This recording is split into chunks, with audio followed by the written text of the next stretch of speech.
Hey everybody, welcome back to another episode of r/Tales from Tech Support, where we get to have a little chuckle at the technologically disadvantaged. I'm Uncle Reddit, and have I got a story for you. I'm calling to complain about your website that doesn't exist. Long story short, we've been in the works to get our new corporate website up for the last 2 years. This weekend was the day, and at midnight Eastern Standard Time, on 12/31, I pulled the ability to get to our old website and threw in a temp landing page while the new hosts worked their magic. Today we're fielding calls telling people who didn't read the 4 or 5 emails explaining the outage, when to expect service to be back up, and the changes the new website brings. Showing people how to get these updates, etc. We'll call this client Karen, who had 2 years to complete courses on our website to get her ethics compliance training done, and waited until New Year's holiday to get it done. Karen: I'm calling to complain about your website. Me, assuming she's wondering why it's down. Oh, alright. Karen: I took 12 hours to do the 5-hour ethics course for Florida and I couldn't finish it. It kept giving me 62%. I even had the book open and everything. Me: Well, if you had the exam open for more than a couple hours, it's likely you were timed out. It often happens if taking over wireless. Our new website, which will be up this week, won't have that kind of issue. Karen: Well, this won't help me. I needed this class done by the end of the year, and now I'm looking at more fees from the state. Me: Wait, didn't you have 2 years to take this course? We gave everyone 4 or 5 emails explaining how the website would be down and what to expect, etc. On top of that, Florida is a closed book exam state. You shouldn't have had the book and exam open at the same time. The website makes them sign something saying they didn't. Karen: That doesn't help. We're, people in her industry, are doing everything we can to stay compliant and keep up our licenses. Me: Ma'am, doing everything you can would mean taking your continuing education early, at least 6 months prior to the due date. What you've done is waited until the very last minute and try to cram it in over a holiday weekend. You can't expect us to take responsibility for you not being able to pass your exam on time when you don't take the time to do so. Karen: But that's not right. Your website shouldn't time people out. Me: That's correct. Our new website will not have the same kind of flaws that the old one had. Your complaints about the old website do not pertain to the new one. Karen: Well, I'm reporting you to the state anyway. Too long didn't read. Lady tried to cram all of her mandatory training in last minute over a holiday weekend and was mad that no one was here to answer the phone when she couldn't pass, and she missed her deadline. Yeah, I don't understand how people can procrastinate and then blame everybody else for their shortcomings. Oh yeah, and on top of that, you admitted that you cheated on the test. Congrats. And for our next story, New Year's Day pager call. We can't get into the building. I do consulting tech support, usually system admin type work, but in this business you'll always be the IT guy, no matter what you put in your scope of service.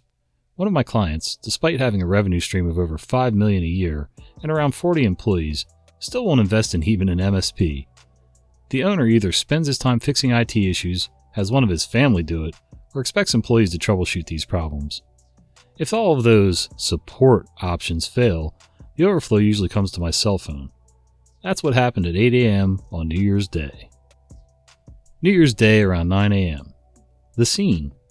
The IT guy, me, was up late at a New Year's Eve party.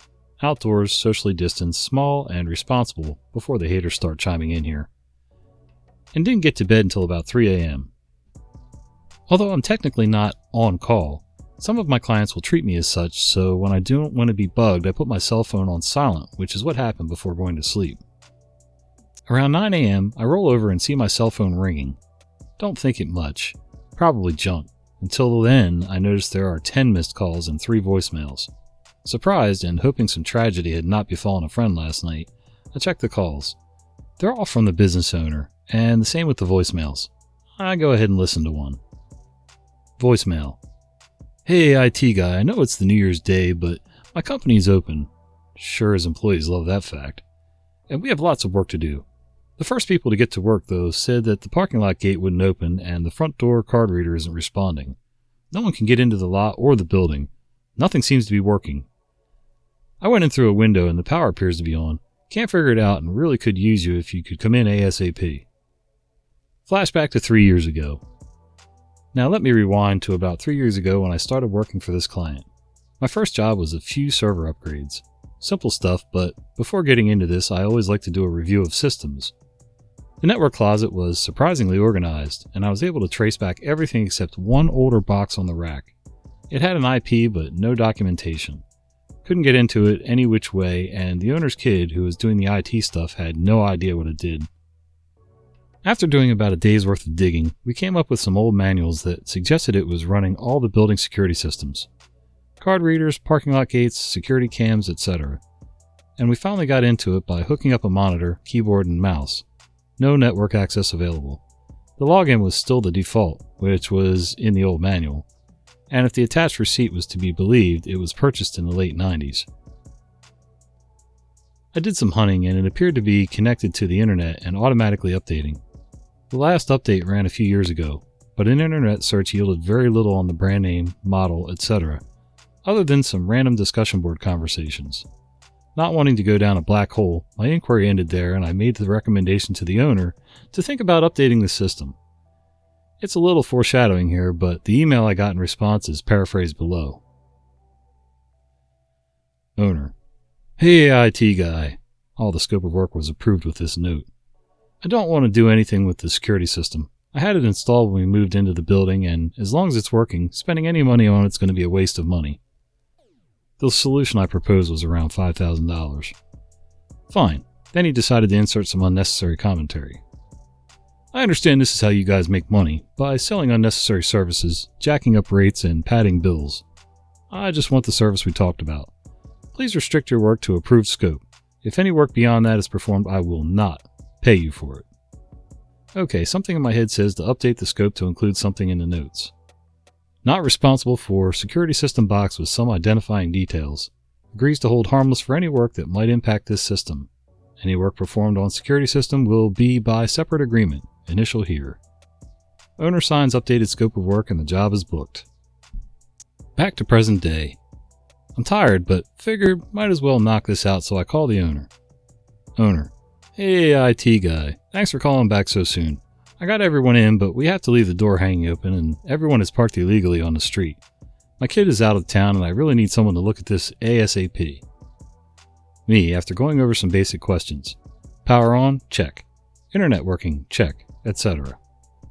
Okay, give me a few hours to get ready and head over there. It might be that old security system. You remember we talked about a few years ago? Sounds like if other things are working, it probably failed overnight. Owner: I don't remember anything about that, but whatever's wrong, we need it fixed ASAP. And how much is this going to cost me? Me: I'll do it on my usual emergency hourly rate according to our agreement, which is about twice my normal rate. Or if you prefer, I can come in Monday and it'll be the normal rate. Owner, grumbling audibly before answering: That's fine, just get here sometime this morning. Click. Noon, New Year's Day. I'm in the network closet after finding a spare monitor, keyboard, and mouse. I hook up to the security system box and nothing. It doesn't even sound like it's running. Toggle the power switch on it and nada. It's dead.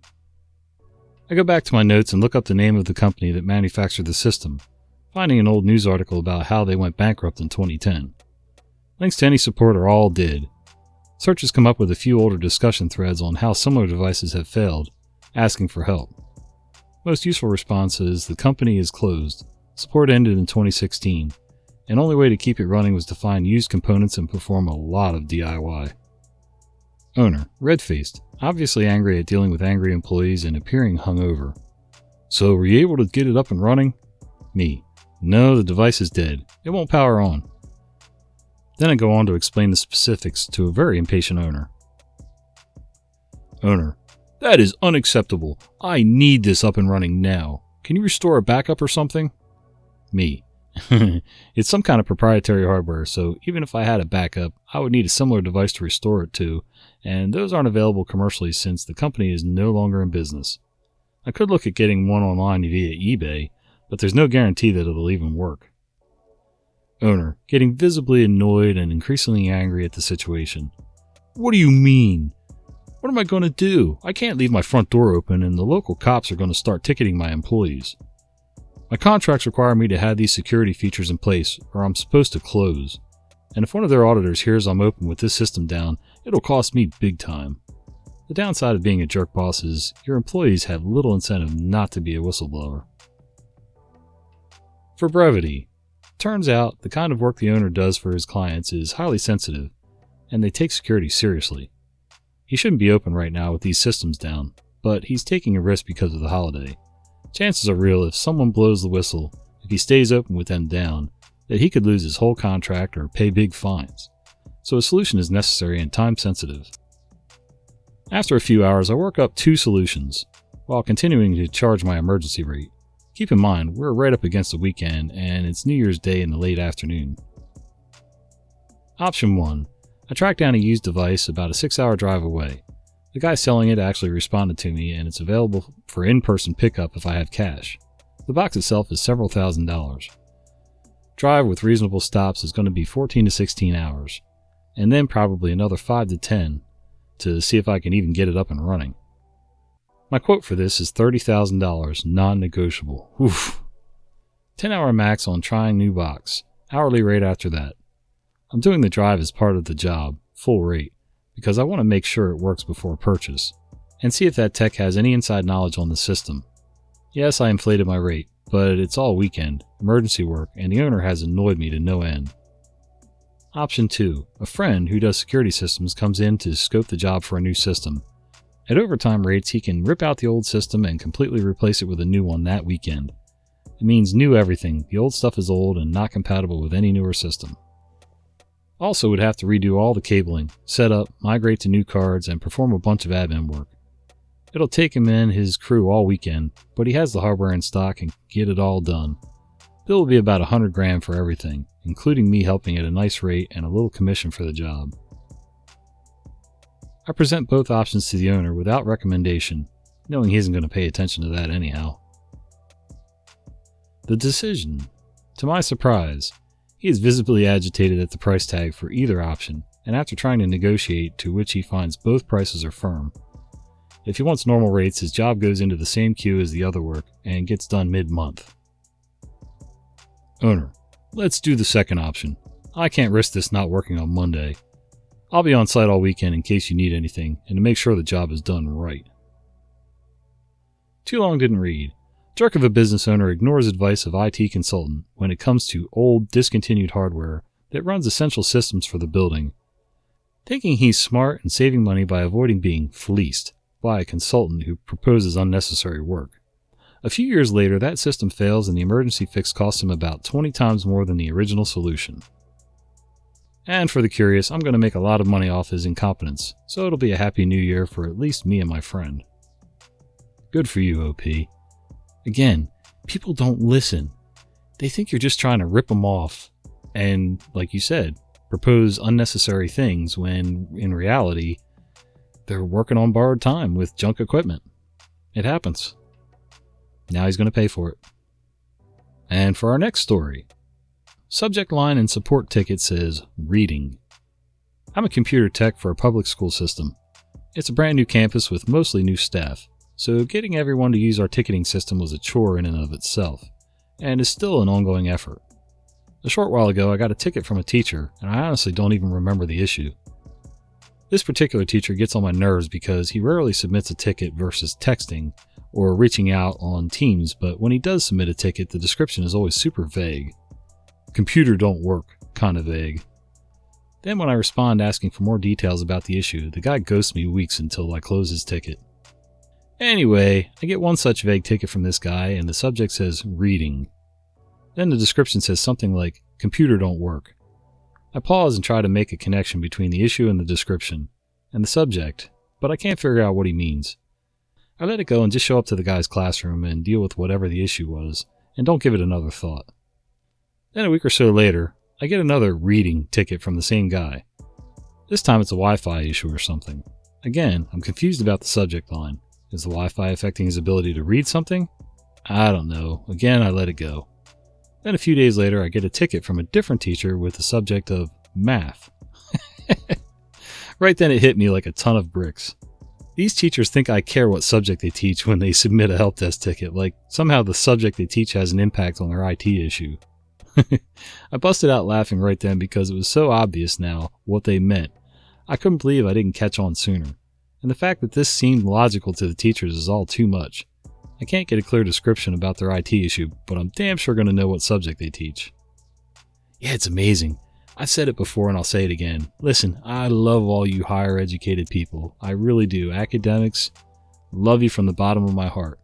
But some of y'all shouldn't be allowed to cross the street without somebody holding your hand. You might be smart in your subject and your area of expertise, but some of you guys, that's it. That's as far as it goes. It's a wonder you can figure out how to dress yourself in the morning. Oh well. And no, I'm not bashing all academics, so don't go there. And for our next story, my coworker owes me something with lots of alcohol in it. I'll start this off by saying that I'm a security guard. I'm not tech support. I don't have a fancy degree. Actually, don't have a degree at all. And I get paid just over minimum wage to do this job. It's 04:30 hours and I'm wide awake, even though I'm off for the holidays. Curse of being a graveyard shift worker. My coworker calls me up. Coworker: Hey OP, come quickly. The security feed has gone down at work and we've tried everything to get it back up and nothing's working. Me: Have you tried turning it off and then on again? Unplugging it, then plugging it in?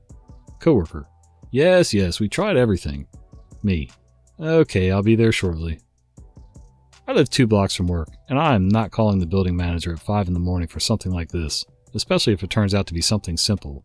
So I throw on a comfy hoodie over my pajamas and go into work. The first thing I see when I come in is that the main security screen is blank, but the secondary one is working. Right away I know the problem. I reach under the monitor and hit the power button. Boom, it turns on and everything is fine. Coworker can't believe what happened. Me: Coworker, you owe me big time for this. Coworker: Happy holidays. I get it. I've worked those positions before, very similar to yours, and I'll be darned if for that rate of pay, I would be getting my butt out of bed, even if I was already awake, and going 2 blocks to try and fix a situation that has nothing to do with me. It's not my job. I won't get any praise for it. I won't get any extra pay. And most likely I'll still be abused as a near minimum wage employee, even when it's all said and done. No good deed goes unpunished. It's cliche, but it's true. Hey guys, thanks for joining me. If you've enjoyed this content, do us a favor, click like, subscribe, and maybe click that little bell icon so you don't miss the fat guy with the beard telling you stories. Hey, if you're looking for some Uncle Reddit merch, go down in the description box and click the link. You can get yourself a nice t-shirt, warm hoodie for the winter, or a nice mug so you can have your favorite beverage while you're listening to the stories. See ya!